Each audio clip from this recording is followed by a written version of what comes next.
alegria e satisfação que cumprimentamos os nossos amigos e irmãos do portal Escola Dominical com a gloriosa paz de nosso Senhor e Salvador Jesus Cristo. Estamos dando início a mais uma pré-aula, esta ferramenta que o portal Escola Dominical disponibiliza no início da semana, para que os irmãos possam melhor preparar a sua aula da Escola Bíblica Dominical. Leiam a revista das lições bíblicas, assistam a esta pré-aula, leiam o nosso texto de apoio, que dá o roteiro da nossa exposição. Nós não repetimos aqui o teor da revista. Os irmãos já leram a revista, já viram a videoaula do comentarista do trimestre. Nós damos subsídios complementares para que o irmão possa melhor preparar a sua aula da Escola Bíblica Dominical. E para que o irmão não se perca, leia o nosso texto de apoio no site do portal Escola Dominical, portalebd.org.br, e vejam os slides que tem o roteiro da nossa exposição. Aí os irmãos não ficam perdidos, como alguns irmãos reclamam. Também, durante a semana, nós disponibilizamos 5 ou 8 textos desta mesma lição no site do portal Escola Dominical, que também disponibiliza textos de aula, textos de apoio e videoaulas de todas as faixas etárias do currículo da Casa Publicadora das Assembleias de Deus e de outros currículos de Escola Bíblica Dominical. Durante a semana também disponibilizamos breves comentários em áudio das leituras diárias sugeridas na revista. O irmão tem um momento devocional e nós estamos estudando sobre o avivamento e, portanto, a necessidade que temos de ter um momento de leitura e de reflexão das Escrituras para nos mantermos avivados. E o irmão, ao mesmo tempo que tem esse momento devocional, o irmão também angaria mais informações para a lição da Escola Bíblica Dominical. No sábado à noite, às 19 horas, horário de Brasília, o irmão é nosso convidado a assistir à transmissão ao vivo do estudo preparatório dos amigos e professores da Escola Bíblica Dominical da Igreja Evangélica Assembleia de Deus, Ministério do Belém, na sede em São Paulo. Se estiver em São Paulo e região, o irmão é nosso convidado a assistir. A reunião é aberta a todos os que amam a Palavra de Deus. E essa reunião ela é feita no Templo Antigo, na Rua Conselheiro Cotegipe, 273, no bairro do Belenzinho. Mas tudo isso é apenas a preparação da Escola Bíblica Dominical. Ela apenas se realiza quando o povo do Senhor vai à casa do Senhor para estudar a palavra do Senhor no dia do Senhor. Neste primeiro trimestre de 2023, nós estamos estudando o tema Aviva a Tua Obra, o chamado das Escrituras ao quebrantamento e ao poder de Deus. Estamos estudando sobre o avivamento espiritual. O nosso comentarista é o pastor Elinaldo Renovato de Lima, que é o pastor presidente das Assembleias de Deus em Parnamirim, no estado do Rio Grande do Norte. E hoje nós vamos entrar no terceiro bloco do trimestre, onde iremos estudar o avivamento na história da igreja. Serão 2 lições. Uma, a lição de hoje, a lição de número 8, o avivamento espiritual no mundo. Nós vamos ver a história da igreja no mundo inteiro e os principais avivamentos da história da igreja.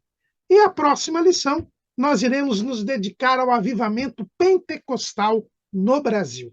Então, hoje nós teremos, na história geral, a história geral, a história do mundo, nós vamos ver sobre o avivamento espiritual.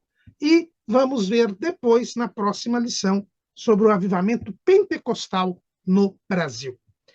O avivamento espiritual no mundo. Nós vimos, na lição que estudamos sobre o avivamento no Antigo Testamento, que Israel foi objeto de avivamentos ao longo da sua história. E assim tem de ser, porque o avivamento, que nós já repetimos aqui, ad nauseam, né? Mas vamos continuar repetindo, né? Quando nós vamos lá no dicionário Wise da língua portuguesa, nós vemos 5 significados para avivamento. E nós, aplicando isto ao aspecto espiritual, nós vemos que o avivamento é, em primeiro lugar, vida espiritual abundante, é a abundância de vida. Em segundo lugar, o avivamento é crescimento espiritual. Em terceiro lugar, o avivamento é renovação espiritual. Em quarto lugar, o avivamento é nitidez espiritual. E em quinto e último lugar, o avivamento ele é agilidade espiritual. Então, o avivamento é um estado espiritual de plenitude do Espírito Santo, em que há eficácia, em que há a totalidade da ação do Espírito Santo sobre o povo de Deus. Veja que Deus formou, depois da rebelião de Babel, uma nação, que foi o povo de Israel. Deus chamou Abraão, Isaac e Jacó, que são os patriarcas, mais os filhos de Jacó, que deram origem à nação de Israel. A nação de Israel, o povo de Israel formado, Deus o leva até o Monte Sinai e lá ele faz um pacto com este povo. E ao longo da história de Israel, nós vimos, Deus levantava profetas, porque com o passar do tempo, a inclinação, a tendência do homem é se distanciar de Deus. O homem tem uma natureza pecaminosa e ele tende a se afastar de Deus. É por isso que o profeta Abacuque, que é precisamente o único que usa o termo avivar nas escrituras sagradas, Abacuque, ele, ao orar ao Senhor por avivamento, ele teve esta consciência, notadamente, lógico, inspirado pelo Espírito Santo. Mas veja o que ora Abacuque: ouvi, Senhor, a tua palavra e temi. Aviva, ó Senhor, a tua obra no meio dos anos. No meio dos anos a notifica. O ser humano, ele está sob o impacto do tempo. É uma criatura. E a passagem do tempo produz no homem exterior a corrupção, né? O homem ele vai envelhecendo, ele vai se desfazendo, né? Então, nós temos aí a corrupção exterior, né? O homem, por causa do próprio pecado, ele vai envelhecendo. Diz o apóstolo Paulo lá em 2 Coríntios, capítulo 4, versículo 16. Por isso não desfalecemos, mas ainda que o nosso homem exterior se corrompa, o interior, contudo, se renova de dia em dia. Então, essa é a circunstância ideal. A corrupção do homem exterior. E Salomão, lá em Eclesiastes, no capítulo 12, ele fala toda a degradação do homem exterior. Acontece que essa corrupção do homem exterior, ela não pode se reproduzir no homem interior. O homem interior, a alma e o espírito devem se renovar de dia em dia. Mas a verdade é, e o próprio Salomão, quando ele fala do envelhecimento, ele diz que o envelhecimento traz consequências psicológicas, psíquicas, e isto faz com que, ao longo dos anos, haja uma decadência espiritual. É por isso que Deus levantava profetas, para que os profetas reanimassem o povo, para que os profetas efetuassem esta renovação espiritual, que é o avivamento. O avivamento é retorno, como diz Charles Finney, ao primeiro amor. Ou como diz John Stott, é a visitação sobrenatural do Espírito Santo que faz ressurgir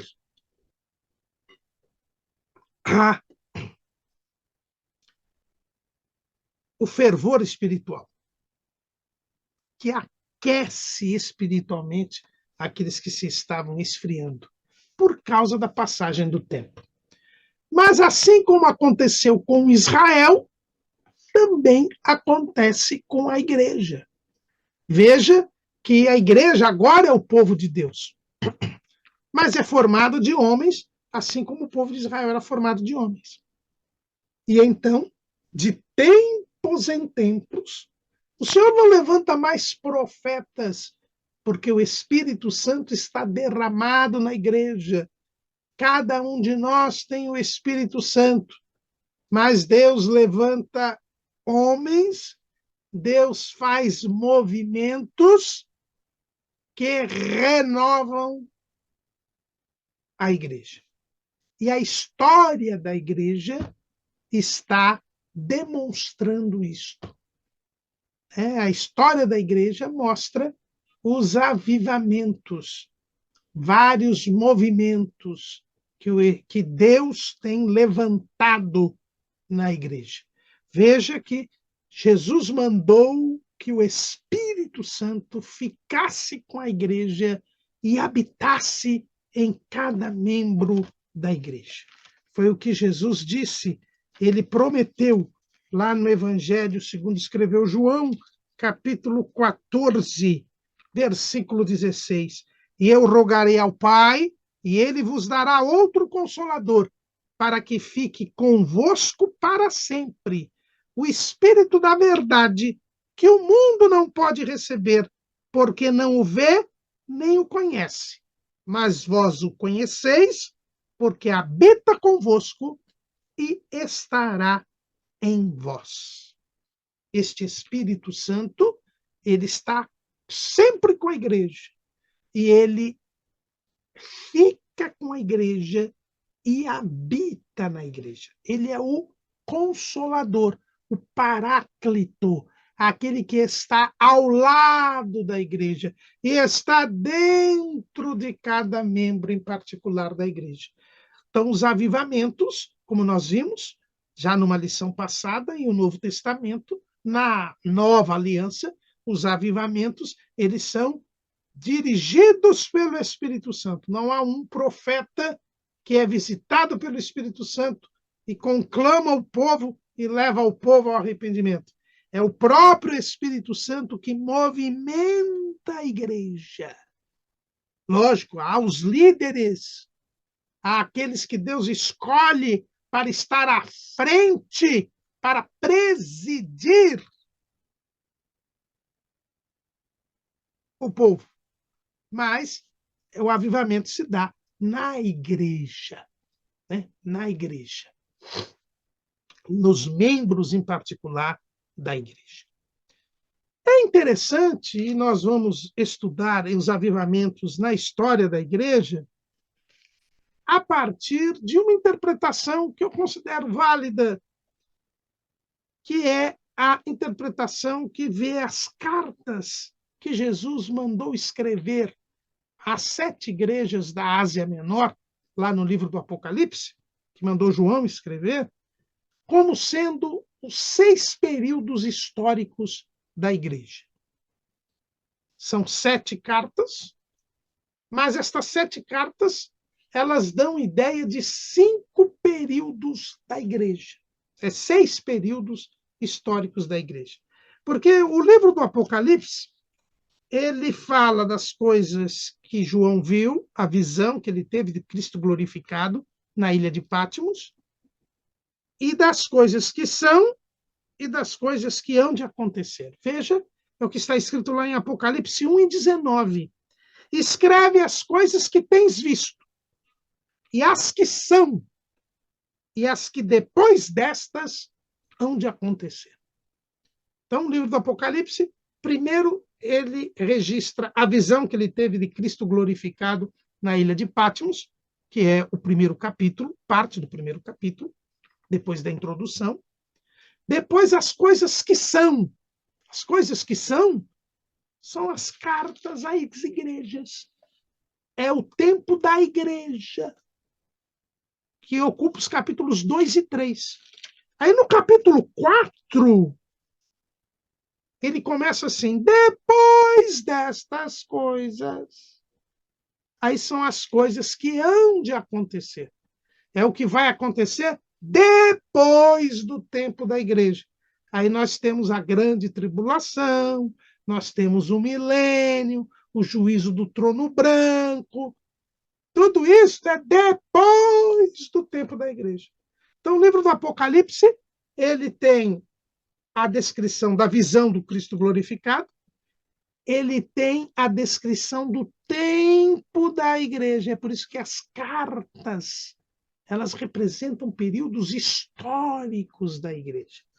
E nós vamos, então, observar estes períodos históricos da igreja e vamos, então, ver em cada período histórico da igreja quais foram os avivamentos que ocorreram. A primeira carta é a carta que foi encaminhada à igreja de Éfeso. Dentro desta interpretação, este período da igreja de Éfeso seria o final do período apostólico após a primeira perseguição romana de Nero, no ano 64, onde morreram Paulo, onde é dito que morreu Pedro também, até por volta do ano 117, quando nós temos a perseguição de Trajano. Foi a terceira perseguição romana.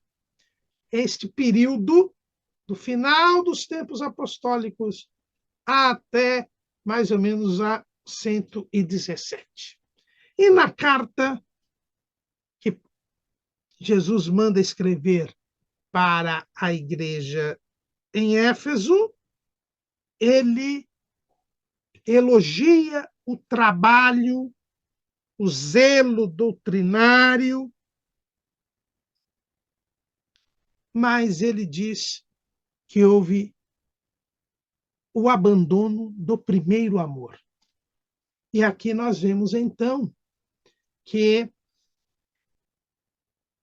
a partir da primeira perseguição romana, nós temos intensa evangelização na igreja ainda, um trabalho de evangelização da igreja, mas nós já não temos tanto o primeiro amor.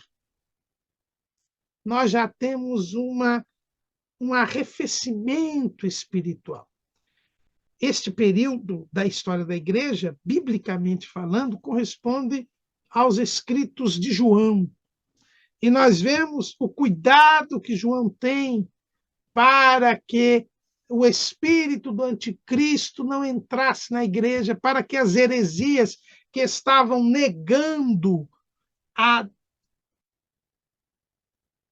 encarnação de Jesus, influenciados pelos gnósticos, não viesse a contaminar a igreja. Nós vemos aí uma influência filosófica estranha, nós vemos aí uma atuação contrária à vontade de Deus, e nós não temos registros de sinais, prodígios, maravilhas, por exemplo, como temos no livro de Atos, não temos menção a isto. E temos uma mensagem que enfatizava o amor. João ficou conhecido como o apóstolo do amor, porque nas suas cartas ele enfatizava a necessidade do amor, a demonstrar que estamos num período em que isto se esfria. E começam a rarear as manifestações espirituais, o poder de Deus. porque há um arrefecimento espiritual. Então, este primeiro período, ele necessita de um avivamento, porque se deixou o primeiro amor, se deixou de buscar a Deus, deixou de buscar o poder de Deus. E aí nós temos a notícia do primeiro avivamento, que é o avivamento gerado por Montano, que é criticado por Eusébio de Cesareia, e vamos falar um pouco de Eusébio de Cesareia, porque ele foi o primeiro historiador da igreja, né? Ele tem um livro, História Eclesiástica, que vou mostrar aos irmãos aqui, ó, livro História Eclesiástica, que foi publicado pela Casa Publicadora das Assembleias de Deus, onde Eusébio conta os 4 primeiros séculos da história da igreja. Mas ele é muito crítico de Montano, porque teria ocorrido alguns abusos no movimento de Montano. Profetadas, pessoas que se diziam profetas e que não eram.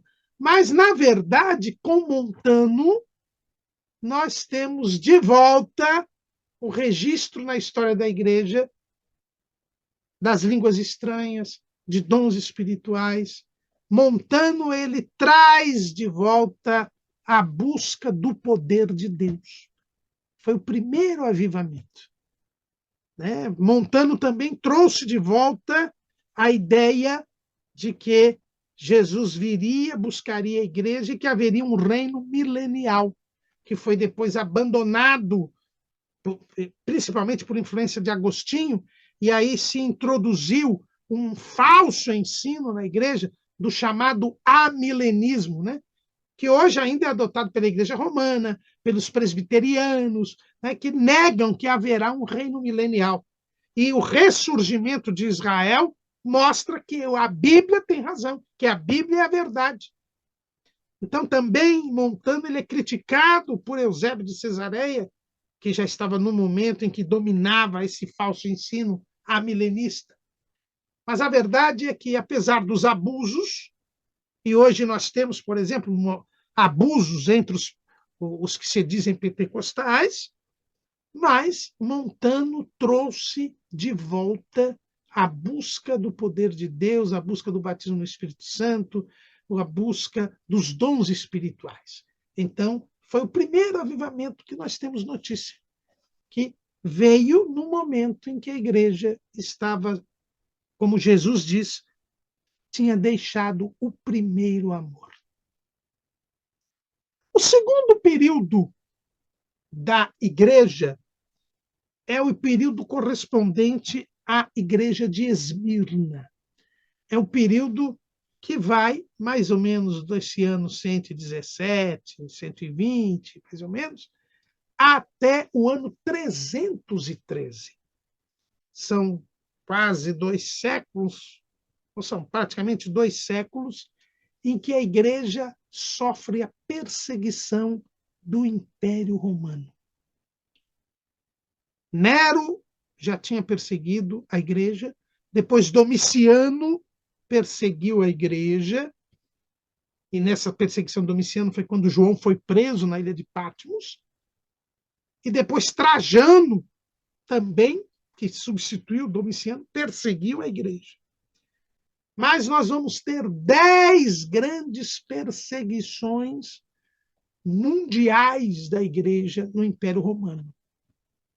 Roma não aceitava os cristãos, porque os cristãos não aceitavam adorar a César como Deus. E desde o primeiro imperador, que foi Otávio, ele mudou seu nome para Augusto, que quer dizer divino. Foi criado o culto ao imperador. E os cristãos e os judeus não aceitavam adorar o imperador. E, logicamente, por isso foram perseguidos. E os cristãos foram perseguidos até o ano 313, quando Constantino, um dos 4 imperadores romanos na época, que havia 4 imperadores ao mesmo tempo naquele momento, Constantino ele publica o Édito de Milão, permitindo o culto cristão. Então, durante este período, a igreja será terrivelmente perseguida. Haverá muitos que morrerão pela fé. O martírio é muito grande. Há muitos mártires, a história de muitos mártires nesse momento era quando os cristãos eram levados ao Coliseu, que era aquele lugar de espetáculos que foi construído em Roma, e eles eram atirados aos leões, às feras, eram mortos como diversão para o povo. E isso foi profetizado, isso foi dito. Veja que está ali em Apocalipse, capítulo 2, versículo 10. Nada temas das coisas que hás de padecer. Eis que o diabo lançará alguns de vós na prisão, para que sejais tentados, e tereis uma tribulação de 10 dias. Foram exatamente 10 as grandes perseguições contra a igreja no Império Romano. Sê fiel até a morte, e dar-te-ei a coroa da vida. Veja que Jesus, para a igreja de Esmirna, não traz nenhum senão. Houve aqui um avivamento. A perseguição foi permitida pelo Senhor para que os crentes se mantivessem fervorosos. Veja que no período anterior houve a necessidade do avivamento de Montano. Agora, neste período das perseguições, o avivamento se mantém. Nós já dissemos aqui que no tempo da igreja, na dispensação da graça, o avivamento traz 2 fatores aparentemente negativos. O primeiro é a perseguição. Agora, com a perseguição, o Senhor mantém o fervor espiritual de muitos. É verdade que muitos retrocedem. Neste período, nós temos os chamados relapse, de onde vem a palavra os relapsos. Eram aquelas pessoas que negavam a Jesus para não morrerem. Aceitavam oferecer sacrifícios ao imperador. Depois que passava a perseguição, eles iam pedir perdão. Isso causou uma série de discussões na igreja, se essas pessoas mereciam ou não o perdão. Mas a verdade é que os sinceros se mantiveram avivados. Então não houve necessidade de avivamento nesse segundo período. Mas, como eu disse para os irmãos, o avivamento traz 2 fatores aparentemente negativos. O primeiro é a perseguição. O segundo é a introdução de falsos ensinos. E durante este segundo período, houve a disseminação de falsos ensinos. Veja que isso também estava na carta que Jesus escreveu a esta igreja, que corresponde ao segundo período histórico. Eu sei as tuas obras e tribulação e pobreza, mas tu és rico. E a blasfêmia dos que se dizem judeus, e não são, mas são a sinagoga de Satanás. Veja que no segundo período, a igreja avivada, ela passa a conviver com um grupo falso. Um grupo que se dizia povo de Deus, mas não era. Era a sinagoga de Satanás. E são estes que começam a proliferar os falsos ensinos. Neste tempo da igreja, nós vamos ter o surgimento de falsos ensinos, principalmente com relação à pessoa de Jesus, negando a divindade de Jesus. O principal falso ensino que surge neste período é a heresia ariana, feita por um presbítero de Alexandria chamado Ário, que dizia que Jesus não era Deus, ele era a criatura mais perfeita que existiu. Ele era a criatura perfeita, a primeira criação de Deus. É exatamente o pensamento que as testemunhas de Jeová têm hoje. Mas é mentira, Jesus é Deus. Mas surgiu esta heresia que quase triunfou na igreja. Quando a igreja permitiu-se novamente o culto cristão, no Edito de Milão, logo em seguida, teve que a igreja se reunir na cidade de Niceia, que hoje é na Turquia, para discutir a respeito desta heresia. E foi aí que surgiu o credo niceno, né? A primeiro credo da igreja, né? Que inclusive até hoje é recitado, né, nas missas, que dizia que Jesus é Deus. Né? Esse concílio ocorreu em 325, ou seja, 12 anos depois da permissão do culto cristão no Império Romano, porque havia uma discussão a respeito deste assunto. E isso só vai ser completado depois no Concílio de Constantinopla, em 389, quando então se fecha o credo niceno-constantinopolitano, né, que está inclusive na nossa declaração de fé. Né, na nossa declaração de fé, nós temos ali o credo niceno-constantinopolitano, que diz o seguinte: cremos em um só Deus, o Pai Todo-Poderoso, Criador do céu e da terra, de todas as coisas visíveis e invisíveis, e em um só Senhor Jesus Cristo, o Filho unigênito de Deus, o gerado do Pai antes de todos os séculos, Deus de Deus, luz de luz, verdadeiro Deus de verdadeiro Deus, gerado e não feito, da mesma substância do Pai, por meio do qual todas as coisas vieram a ser. Então, aqui se tem a confirmação da divindade de Jesus. A nossa declaração de fé, no item 3, confirma isto. Cremos no Senhor Jesus Cristo, o Filho unigênito de Deus, plenamente homem. Então, aqui, irmãos, nós temos, neste segundo período, apesar de ser um período de avivamento por causa da perseguição, a sinagoga de Satanás introduz esse falso ensino. Aí nós vamos para o terceiro período da igreja. Terceiro período da igreja é o período que corresponde à igreja de Pérgamo. Ela vai mais ou menos do ano 313 até o ano 600, quando é oficializado o papado, a doutrina do papado.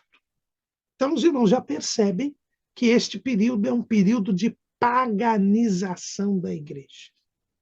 Quando Constantino libera o culto cristão, ele procura ter apoio político com os cristãos, que na época eram de cerca de 15 a 20% da população do império.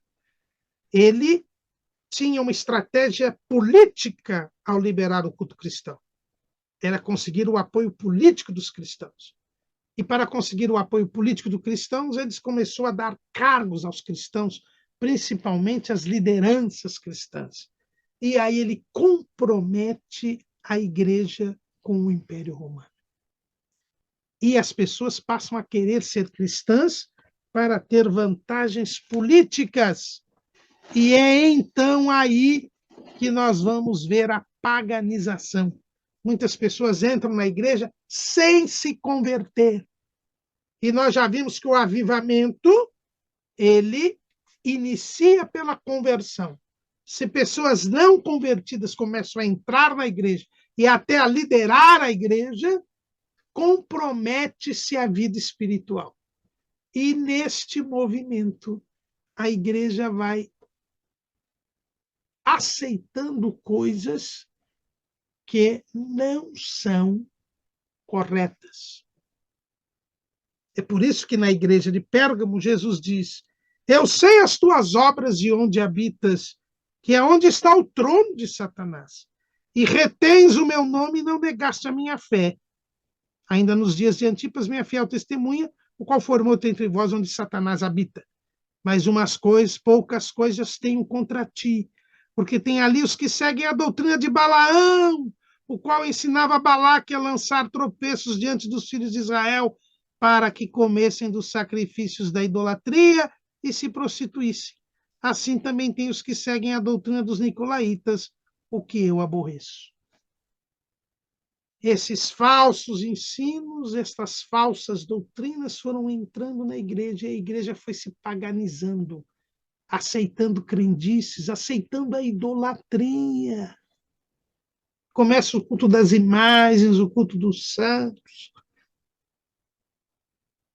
E aí nós vamos tendo a decadência espiritual. As pessoas não mais se voltavam às escrituras, as escrituras não eram do conhecimento do povo, o povo começou a misturar as crendices pagãs com as crendices cristãs, e aqui nós temos uma decadência espiritual que prossegue no segundo período. Veja que o conselho que Jesus dá, a ordem, né, que Jesus dá é: arrepende-te, pois quando não, em breve virei a ti, e contra eles batalharei com a espada da minha boca. Nós vamos então ao quarto período, que corresponde à da igreja de Tiatira, que é a igreja medieval, a igreja da Idade Média, que vai do ano 600 ao ano 1517, quando tem a Reforma Protestante. Nós temos aí 1000 anos, praticamente, em que nós temos uma igreja laboriosa, de boas obras, mas uma igreja que já está comprometida com falsas doutrinas que foram introduzidas no período anterior. O que diz Jesus a respeito da igreja de Tiatira? Eu conheço as tuas obras e o teu amor e o teu serviço e a tua fé e a tua paciência, e que as tuas últimas obras são mais do que as primeiras. Na Idade Média, irmãos, a igreja ela lança os asilos, os hospitais, a assistência social, as universidades. A igreja medieval ela é laboriosa, ela é trabalhadora. Mas tenho contra ti o tolerares que Jezabel, mulher que se diz profetiza, ensine e engane os meus servos para que se prostituam e comam dos sacrifícios da idolatria. A idolatria que é introduzida no período anterior, agora ela é já ensinada, ela já foi oficializada. Veja que nesse período houve um concílio em que se definiu, se considerou válido o culto das imagens. E aqueles que se levantaram contra o culto das imagens, principalmente em Constantinopla, que hoje é a cidade turca de Istambul, que também foi fundada por Constantino e que virou a capital do Império Romano do Oriente, porque no ano 476 o Império Romano do Ocidente caiu, desapareceu. Só ficou a igreja, essa igreja paganizada, que aumentou a sua paganização ao também absorver os costumes dos bárbaros, dos povos germanos, dos povos que estavam ali na Europa, fora do Império Romano, que eles evangelizaram, mas eles adotaram os costumes, as crendices, as tradições deste povo. Porque era uma igreja que aceitava tudo. E diante disto, nós já temos uma situação, e quando Jesus chama essa mulher de Jezabel, Jezabel era a rainha lá do tempo de Acabe, que oficializou o culto a Baal e a Zerá em Israel. E foi isso que aconteceu neste período aqui, na Idade Média, se oficializa a idolatria, se oficializa as coisas erradas na igreja.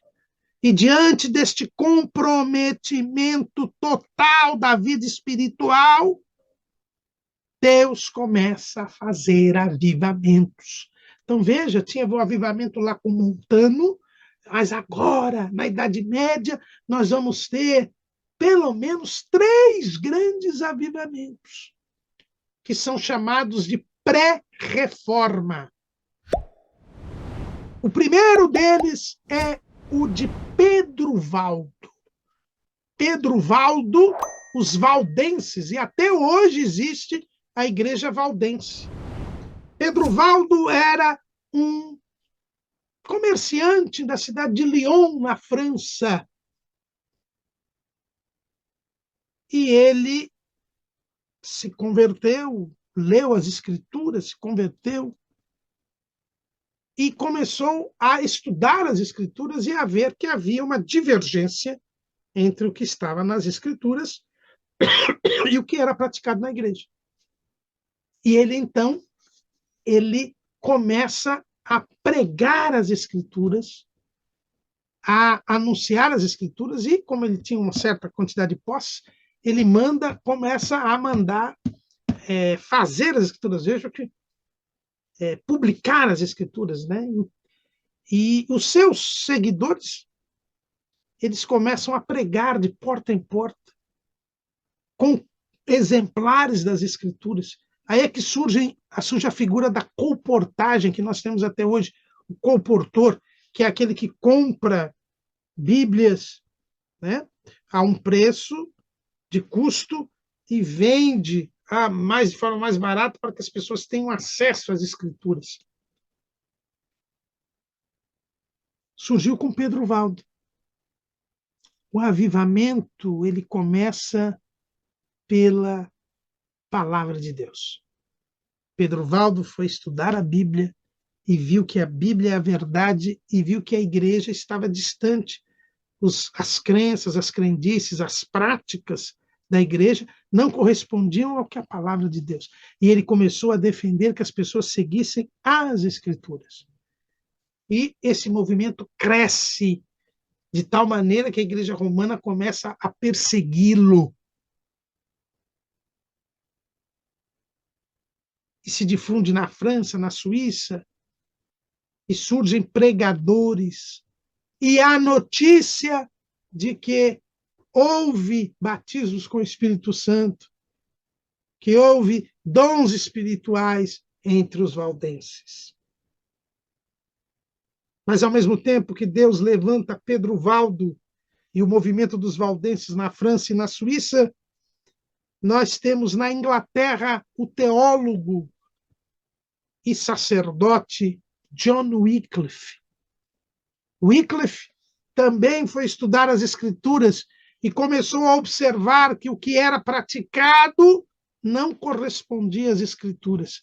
Ele traduz as Escrituras para o inglês, assim como Pedro Valdo traduziu as Escrituras para o provençal, que é um dialeto do francês, né, uma língua muito próxima ao francês, que era falado em Lyon, e ele traduz para o inglês. E ele também vai formar pregadores que começam a pregar pela Inglaterra com base nas Escrituras, os lollardos. E o Wycliffe, por conta disso, também vai ser perseguido pela Igreja Romana. E a Igreja Romana chega a convocar um concílio, o Concílio de Constança, depois da morte de Wycliffe, condena Wycliffe e, como não podia jogá-lo na fogueira, mandou exumar o corpo de Wycliffe, os ossos de Wycliffe, queimar os ossos, moê-los e jogar as suas cinzas no rio. Além de John Wycliffe, nós vamos ter também Jan Hus e Jerônimo de Praga. Estes dois homens que estavam na Boêmia, que é uma região ali, a principal região da República Tcheca, eles também, influenciados pelas ideias de Wycliffe e de Pedro Valdo, eles vão também defender as Escrituras e vão formar a Igreja Moraviana. E vão defender a palavra de Deus, contrariando estas falsas doutrinas que haviam sido incluídas, inclusive a doutrina da transubstanciação, né?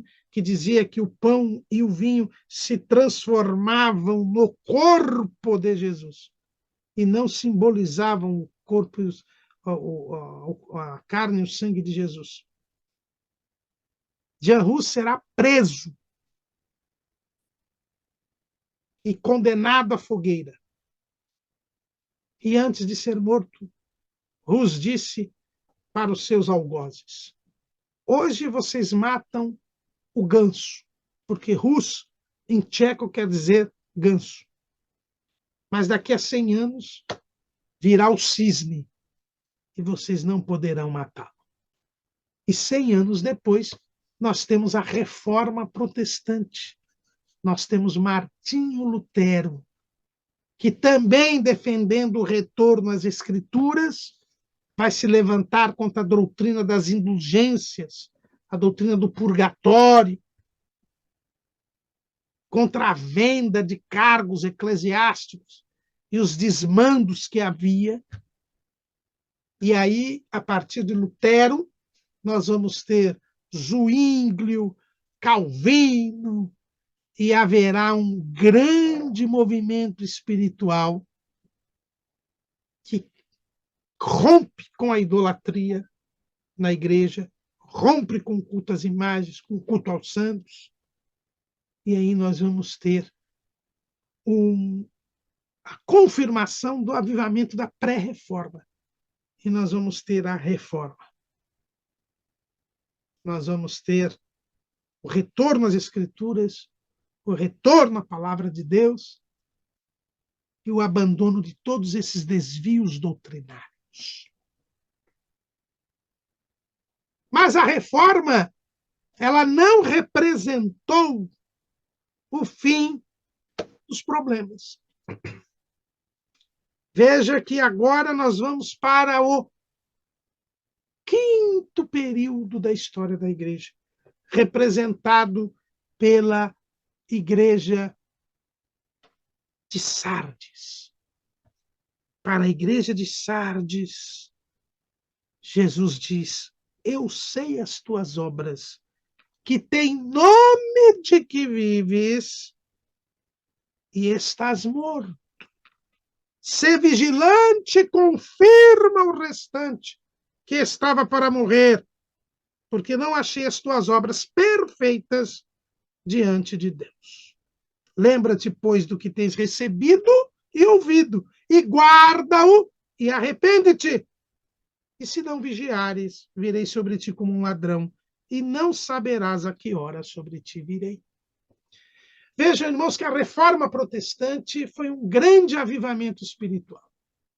Como eu disse, Lutero, Calvino, Zwinglio, mas eles retomaram o estudo das Escrituras, retomaram as Escrituras como única regra de fé e de prática, abandonaram todos os desvios doutrinários que tinham sido colocados na igreja nos períodos anteriores, e isso tem uma grande valia, porque não há vida espiritual sem as Escrituras. Mas Jesus diz: errais, não conhecendo as Escrituras, nem o poder de Deus. Aqui é o problema. Na reforma, houve muita ênfase nas Escrituras. É verdade que na reforma surgiram pessoas como Menon Simons, como o Gröbel, o Fritz Gröbel, e outros que são chamados de reforma radical. Por quê? Porque eles buscaram a raiz das Escrituras e viram certas coisas que os reformadores mantiveram e aceitaram, mas que não correspondiam à palavra de Deus. A primeira delas é o batismo infantil, que foi criado lá na Igreja Romana. E que estes reformadores radicais disseram: não, batismo é um ato pelo qual a pessoa publicamente diz que se arrependeu dos seus pecados e que creu em Jesus. Então, não se pode batizar uma criança, porque a criança não tem pecado, em primeiro lugar, tem consciência de que se arrependeu dos seus pecados. Mas, tanto Lutero quanto Calvino mantiveram o batismo infantil.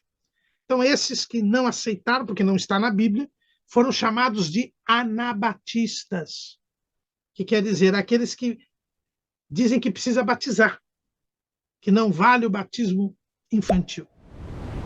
Muitos desses da reforma radical também perceberam que não tinha sentido a chamada doutrina amilenista, a doutrina que diz que Jesus só vai voltar para fazer o juízo final, que não há o reinado de Cristo sobre a terra, como a Bíblia diz, por 1000 anos.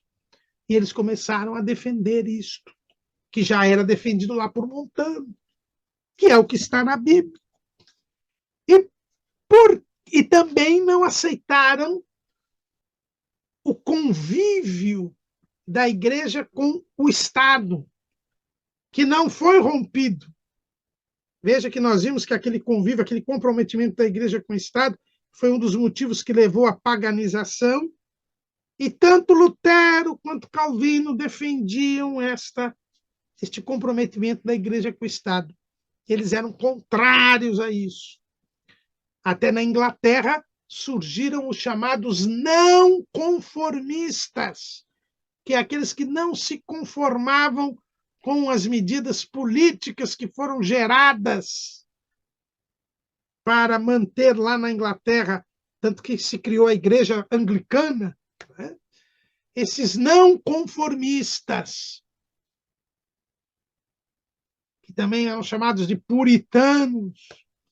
Então, na Inglaterra, nós temos o surgimento de Robert Browning, né, com os congregacionais. Nós temos Thomas Cartwright, que são os puritanos, aqueles que queriam a busca da santidade, da separação das coisas erradas da sociedade. Nós vamos ter o George Fox com os Quakers.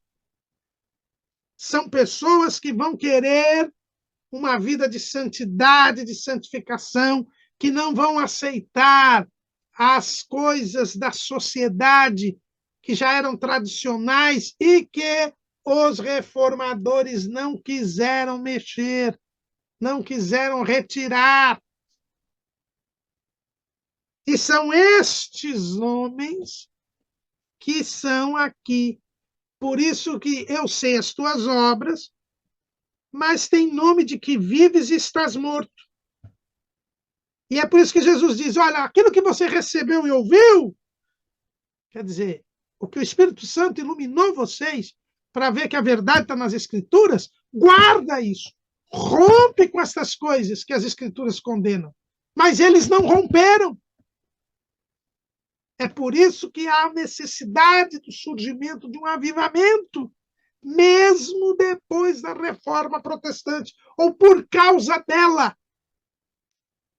E Deus, então, levanta homens como Philip Jacob Spener e Nicolau van Zinzendorf, os chamados pietistas, que deu origem aos morávios. O que diz Spener e o que diz Zinzendorf, o que também dizia Browning, que o povo todo tem que servir a Deus. Veja que, embora Lutero tivesse dito que o sacerdócio era universal, ou seja, não existe o padre, sacerdote e o leigo, todos são sacerdotes e todos devem servir a Deus, ter uma vida piedosa, a verdade é que a estrutura das igrejas, da anglicana, da igreja evangélica na Alemanha, que é a luterana, da própria igreja presbiteriana, calvinista, fazia uma distinção entre leigos e sacerdotes, entre ministros. coisa que Robert Browning vai contra, por isso que ele cria a igreja congregacional, né? O sistema de governo congregacional. Todos são iguais diante de Deus. Não existe sacramento da ordem. Não precisa uma parte ler a Bíblia e orar e a outra parte ficar aí, a lá vão ter. Todos devem buscar a Deus. E Spener, ele cria isso, eles são os pietistas. Nós temos que ter uma vida de piedade. E Philip Spener, ele coloca os colegas estudia, quer dizer, ele reúne as pessoas para que elas orem juntos, leiam a palavra, estudem a palavra. Ele diz há uma necessidade de nós nos dedicarmos às coisas de Deus, todos nós, de forma intensa e continuada. E isso Nicolau von Zinzendorf vai colocar ele, que era um nobre, ele tinha suas terras, ele leva as pessoas e as pessoas passam a fazer vigílias de oração, a buscar a Deus, e não demora muito, começa o chamado avivamento morável, em que as pessoas são batizadas com o Espírito Santo, recebem dons espirituais e começam a sair em missão por toda a Europa, pregando o Evangelho. São aqueles que não contaminaram as suas vestes e que comigo andarão de branco, porque são dignas disso. É o avivamento espiritual. O avivamento morável durou 100 anos.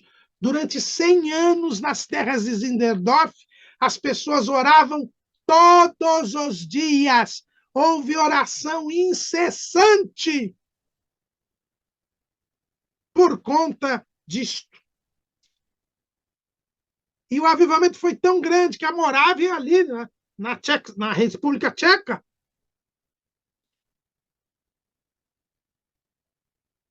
o avivamento foi tão grande que num navio que estava vindo dos Estados Unidos para a Inglaterra, havia missionários morávios ali, que falaram com um jovem que estava voltando para a Inglaterra frustrado,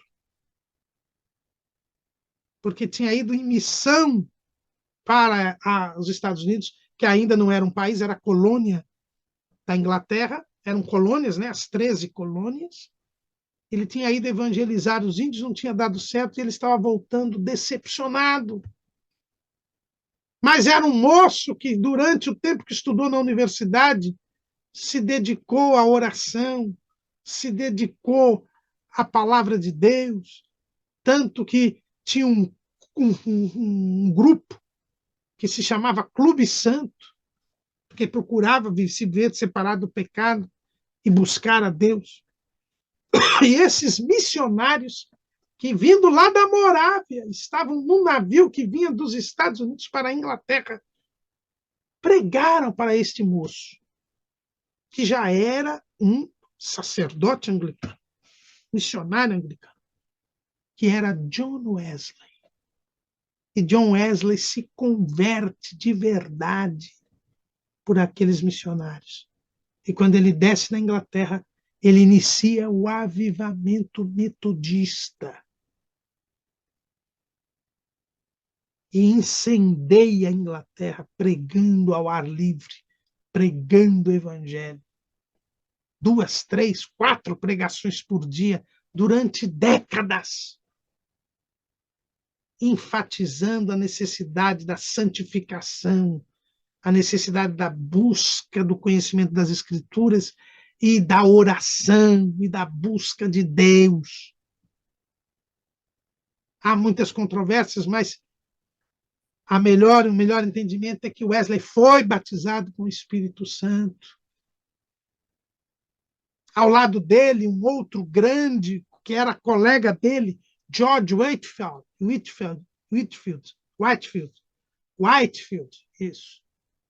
Ele prega na Inglaterra, depois vai para os Estados Unidos, e lá, junto com Jonathan Edwards, promove o primeiro grande avivamento norte-americano.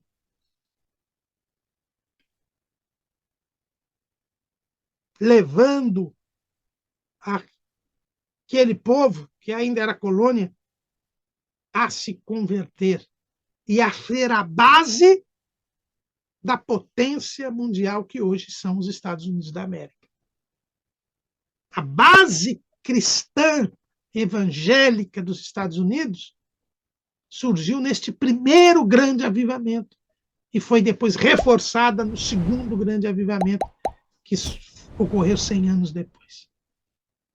É esse o período da igreja de Sardes, o avivamento. Deus traz a busca da santidade, do poder de Deus, ao lado do conhecimento das Escrituras. E desperta o interesse em evangelizar o mundo, que também faltava na Reforma. E é aí, então, que entramos no sexto e último período histórico da Igreja. E esse sexto período, ele é mostrado por Jesus por duas igrejas. É por isso que nós temos 6 períodos históricos e 7 igrejas. Porque o último período, nós temos 2 igrejas que convivem. A igreja de Filadélfia e a igreja de Laodiceia. A igreja de Filadélfia, que a exemplo da igreja de Esmirna, não tem nenhuma censura de Jesus.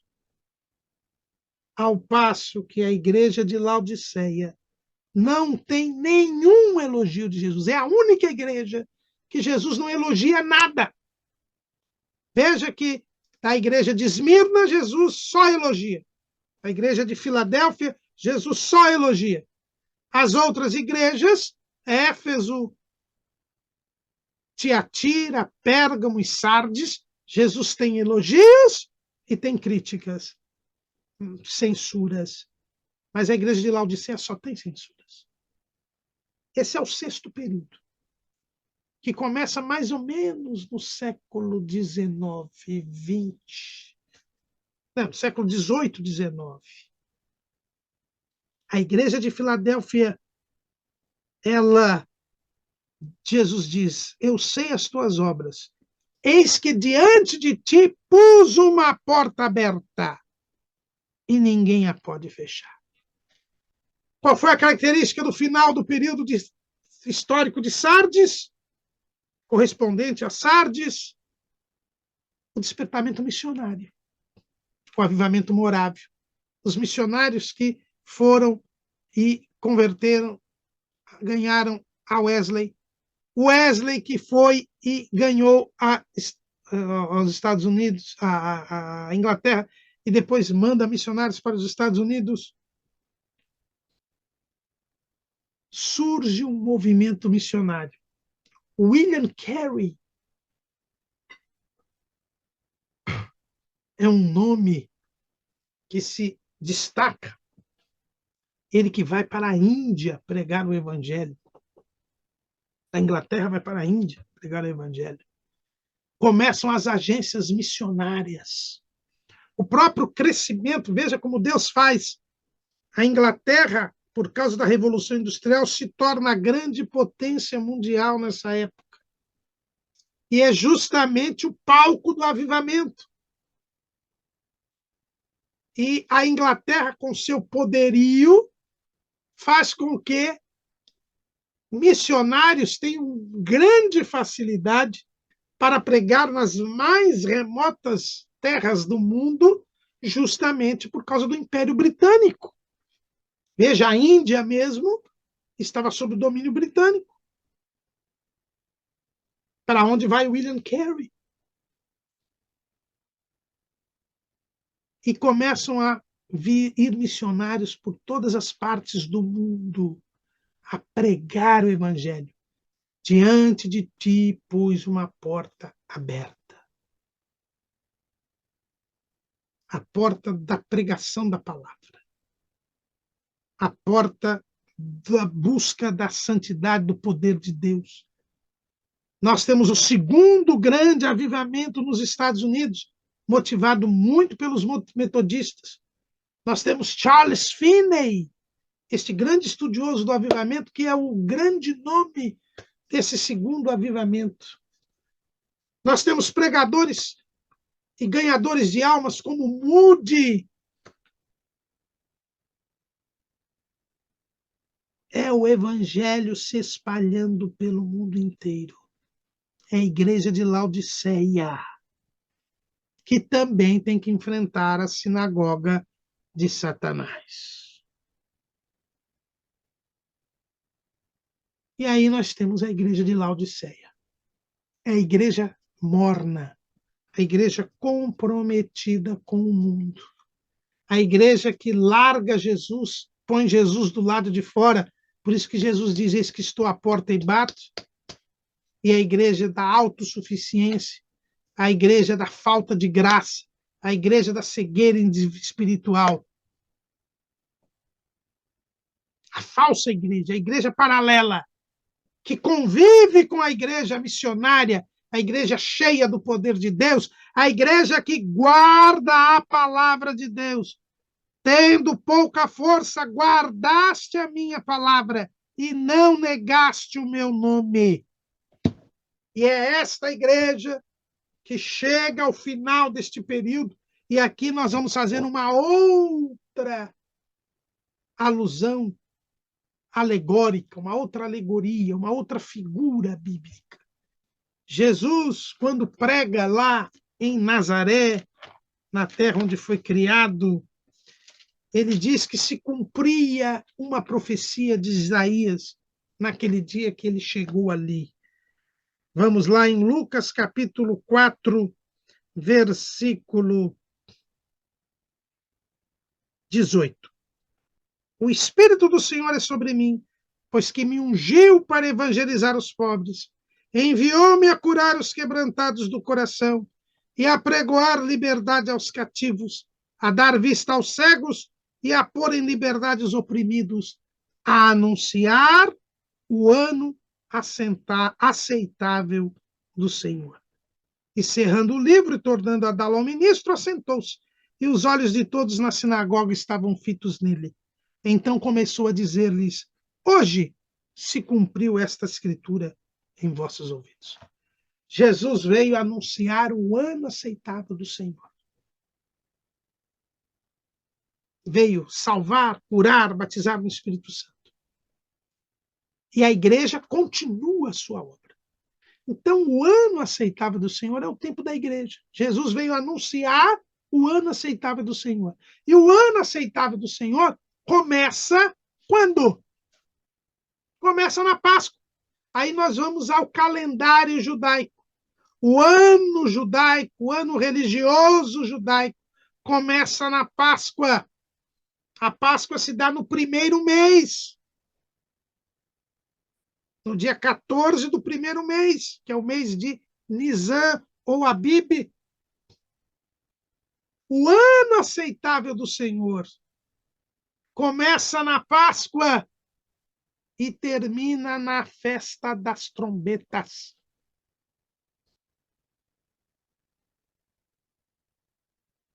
Na Páscoa, Jesus morre e ressuscita.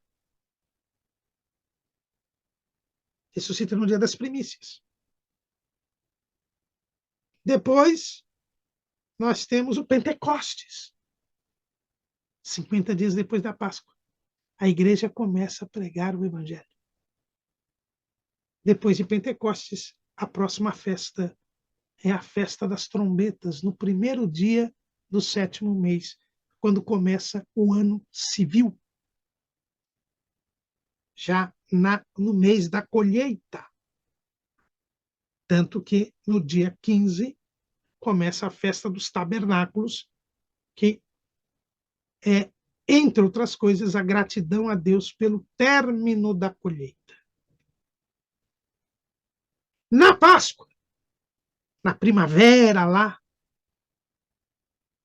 terminou o inverno, começa a primavera, a vida ressurge, nós temos a primeira época das chuvas, que é a chuva temporã. É aquela chuva que Deus manda para Israel para que as pessoas plantem.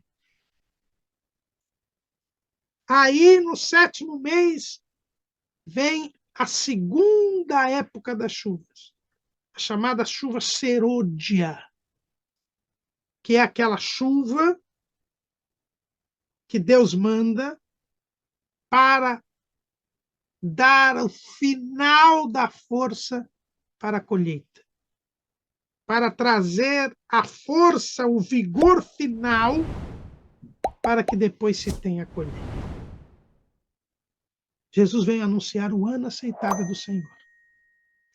A igreja começa no dia de Pentecostes, a chuva temporã. E depois nós temos a chuva serôdia.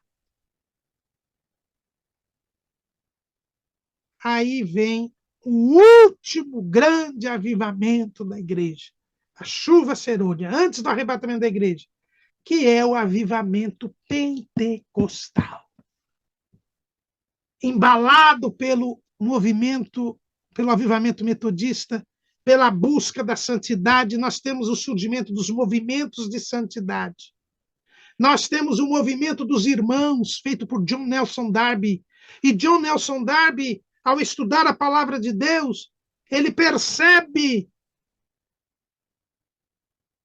a questão do milênio, que já tinha sido revigorada ali na Reforma Radical. E ele verifica que nós estamos a história das dispensações. Ele não inventa as dispensações. Ele apenas é iluminado pelo Espírito Santo e vê como isto funciona, como funciona o plano de Deus na salvação.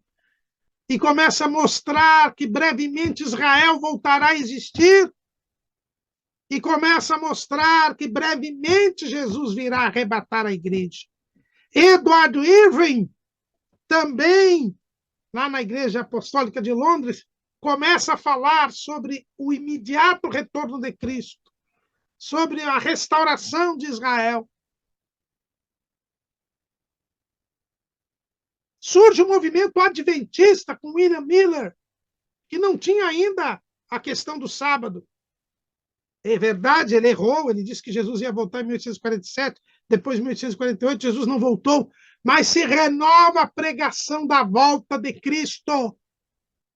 Era o que faltava para começar a chuva serôdia.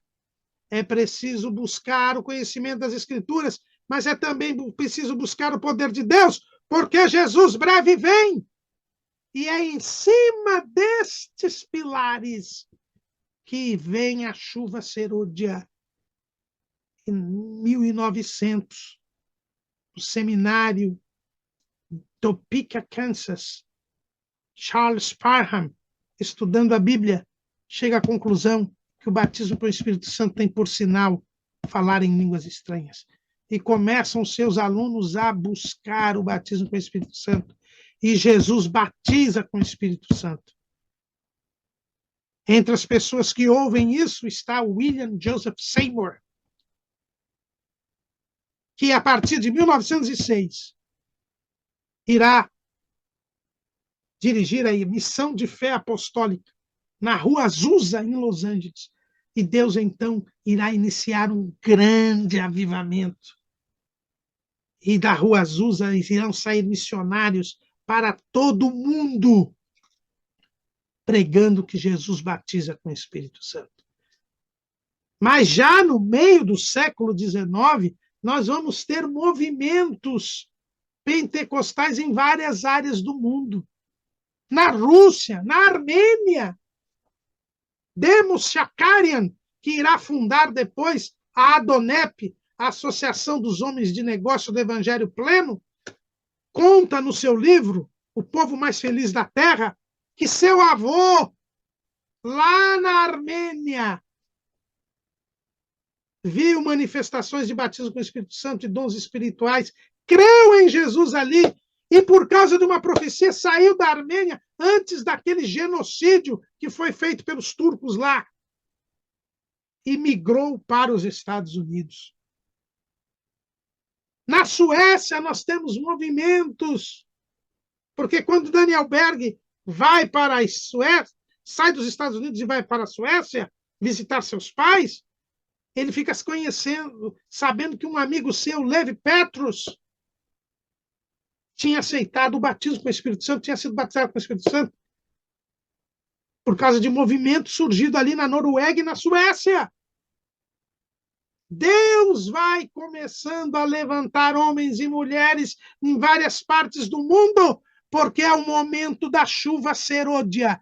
E nós temos hoje o avivamento mais longo, mais duradouro e mais amplo geograficamente de toda a história do planeta.